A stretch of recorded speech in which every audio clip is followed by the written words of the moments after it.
The reason that we wanted to do this podcast is we're really interested in the work of inclusion in the arts, particularly for people with disability. And you're right at the forefront of that, aren't you? Yes.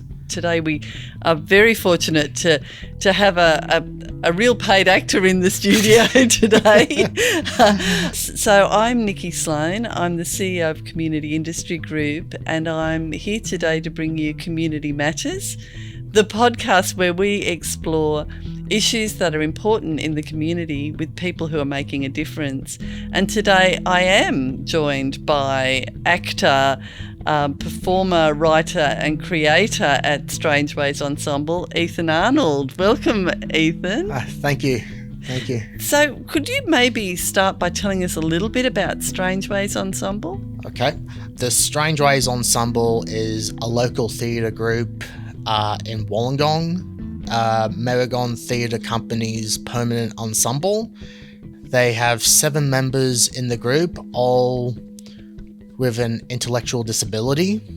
It was a joint initiative between Merrigong and the Disability Trust, and they started in 2014 with their first ever show, The Man Who Dreamt the Stars. And we meet each other every Friday afternoon.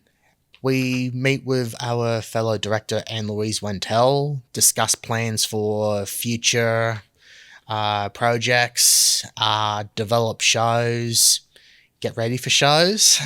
And how long have you been with Strangeways?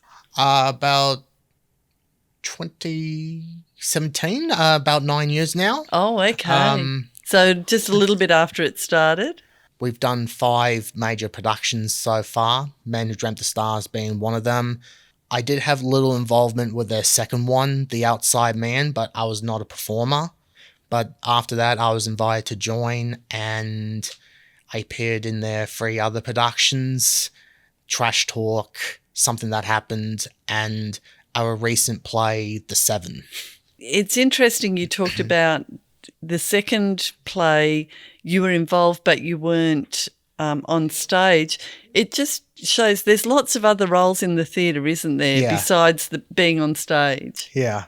But now you are on stage and you have been performing. Yeah.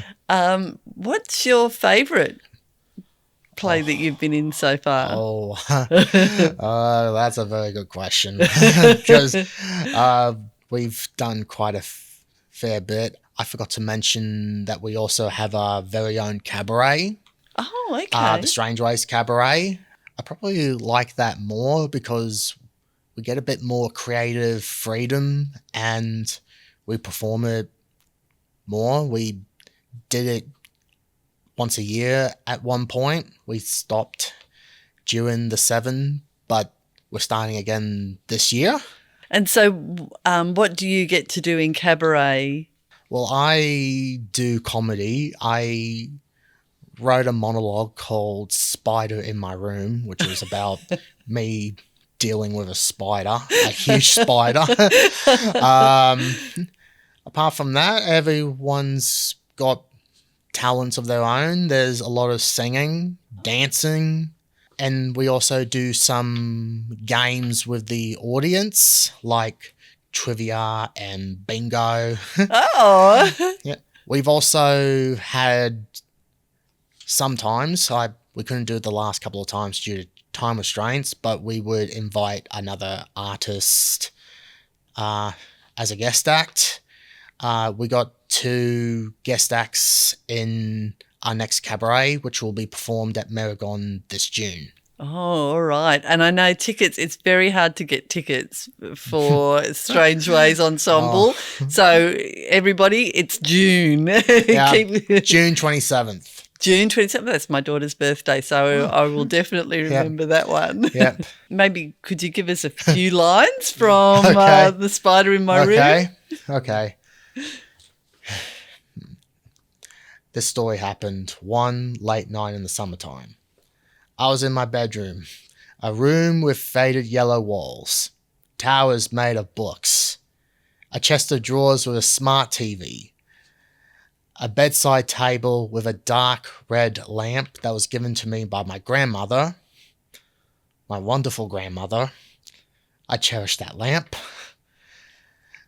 And I was lying on my bed watching a movie called Outbreak, a 1995 medical disaster movie about a killer virus, starring Dustin Hoffman as a doctor who has come to stop this virus before it spreads any further, and Donald Sutherland, the late Donald Sutherland, who thought that the only way to stop a deadly virus is by dropping bombs. He was the army general. I was up to the part where Dustin Hoffman discovers that the virus had mutated into a brand new strain when I raised my eyes and I saw it. Oh God, it was right there, right on the wall above my TV. It was brown or grey or brownish, greyish. I couldn't stare at the TV anymore. My focus shifting towards the big 8-legged intruder in my room. That's it. That's all I can yeah, I had help from a writer because when Strangeways started the cabaret, we brought in mentors. Most of them we knew, but one I've met for the first time named Philip Spencer. We did Zoom chats during one of the lockdowns with COVID, just tuning it out. And just after a bit of a tidy up, we performed it. Oh, yeah. Yeah. And what about plays? Have you got any plays coming up? We haven't been able to discuss that because we just finished the 7 in November. We do have a couple of things planned, but we haven't really started talking about a major production next. So how long does it take from the time you start to get ready for a production to actually the performance? An average of 3 years. Wow. It's a lot of work. Yeah. The 7 was different because we started right away after the show previously. We were expected to do it early this year, but we found out we wanted to do it in the town hall, and we found out they were going to renovate the town hall, so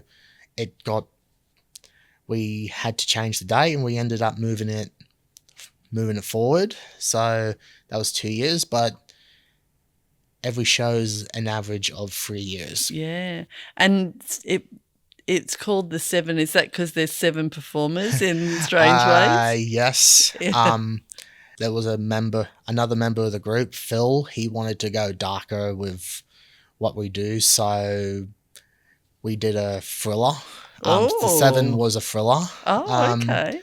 Story about the disappearance of 7 people like 60 years before, and it's just back and forth, focused on the investigation then, opening cold case reopening in modern day. So and is that something that one of you wrote, or do you write it together? We all wrote it together. Yeah. We start by brainstorming ideas, what we're all interested in, and then once we have an idea, we start to work on that. Well, so because I understand this is the only theatre company for people with disability, is that right? There's quite a number of neurodiverse programs all over Australia. The Strangeways Ensemble, who also does workshops, got to go out to Bathurst a couple of times, help this group out there. I think the difference is for Strangeways is that you're all paid paid performers. Yeah. Yeah. I think most actors struggle to get a regular paid gig, so I think that's amazing. Ethan, the show Something That Happened is an interesting show because it's about people vying for a role in Of Mice and Men, which obviously there's a role for a person with an intellectual disability, but ultimately it goes to somebody without a disability. Is that right? No. There was an announcement for a new film adaptation of John Steinbeck's Of Mice and Men, which in real life that's not true. But if they did do it, they would have to cast someone neurodivergent for Lenny. The ensemble saw the notice and it said international casting search for diverse actors, and everyone says, oh, that means we can audition for any part, like other characters, George or Candy. A member of the ensemble, also named Ethan Green, he's like one of the most funniest guys I've met, the funny man in the group, and he's always getting the roles for the nice guy. And in the ensemble, his character himself decides, I want to play a bad guy, so I'm going to audition for Curly. The basis of the show, well, one of the themes was dreams, like Of Mice and Men, but the basis, the discussion was, our point of view was that neurodiverse actors can do anything, because a role doesn't have to be limited. You could be neurodiverse, but you can do so much and you don't have to audition for someone neurodiverse. You can play someone normal. Have you always wanted to be creative? Yes.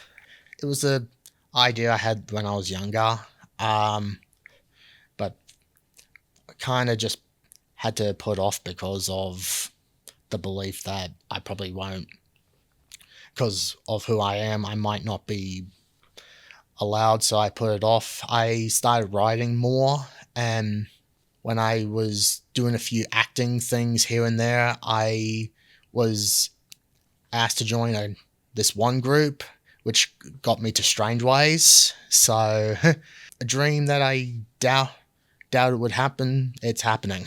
Yeah. And you're also a writer. You were with South Coast. I signed up for their program last year. We would meet monthly. My director, Anne-Louise Wentel, I showed her this idea, and she said, you should keep on working. I recommend South Coast. She helped me with the submission application. I got accepted, and I spent entire 2025, apart from the 7, developing a script completely different to the 7. Right. And at the moment, it's slated to be a part of Merrigong X development showings. Part of a double bill. We have a couple of members in the ensemble who are taking up writing themselves, so my script will likely be performed with another member's script, which is exciting. That's amazing. Yeah, will be hard work because I'm doing the whole script, but it's a challenge I'm ready for. Yeah. So you've written the script. Is it a play? Yes, it's a play. I didn't specifically write it for Strangeways. There was no plan to write it for Strangeways at all.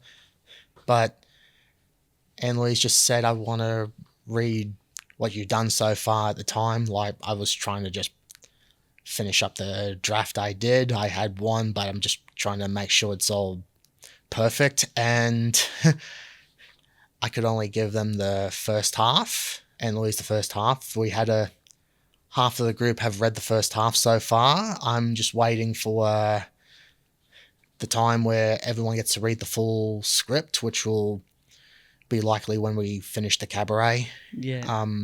Once we finish being on the road, because we got a couple of locations. I forgot to mention that. Bathurst and Creamby, get ready. After that, we'll just sit down, read the script, and see what we need to do from there. So what is the play called? Grand final day. Grand final day. Okay. Yep. Well, I'm from a family who loves sports, so that just inspired me. yeah. I didn't think it would even be something I would work. I didn't know if anyone would take it, but I'm now hearing yes, yes, we want it. Oh, I'm not a creative person, so to hear somebody who's got so many creative avenues and so many opportunities, what would you say to somebody who thinks like you, that thinks maybe I can't do it? Never say never. You can do it. Yeah, Yep. you are a living example of that. Yeah. This podcast, Ethan, is called Community Matters. Could you tell us about a person in the community that matters to you? That'll be hard because I got a whole community that that matters to me. Yeah. They've helped me get to where I am, supported me. So is that all of your Strangeways community, or is that even bigger community? Bigger community, Strangeways, Merrigong, the Disability Trust, family especially. Yeah. And the Disability Trust, which if anybody doesn't know about, is an amazing organisation, offers great opportunities and supports for people with disability. And as you can hear from what Ethan's been doing, just opens up a whole world, for everybody. So it's a wonderful organisation. Thank you so much, Ethan. I was a bit nervous having to interview a proper actor. Oh, that's all right. I was more nervous about... Well, it's good to know that professionals still feel nervous. Yeah. Yeah. Yep. And I want to say thank you so much for being with us. Thank you to everybody who's tuned in today to Community Matters, the podcast where we explore issues that are important with the community, with people like Ethan who are making a difference. Please do like, share, leave us a review, and tune in next time for the next Community Matters.